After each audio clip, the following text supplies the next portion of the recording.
রাবণ যখন লক্ষ্মণকে শেখাচ্ছিলেন, বিদ্যা দান করছিলেন, তখন রাবণ লক্ষ্মণকে বলছে যে, দেখো লক্ষ্মণ, তোমার এরপরে তোমার নাম খুব গৌরবের সঙ্গে নেওয়া হবে।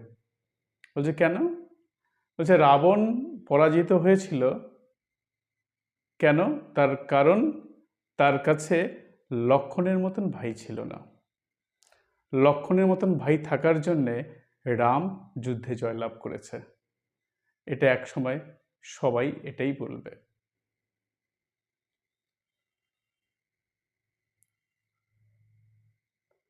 আর আরেকটা বিষয়, যে লক্ষ্মণের মতন ভাই পাওয়ার জন্যে রাবণ নয়, রাম হওয়ার যোগ্যতা থাকতে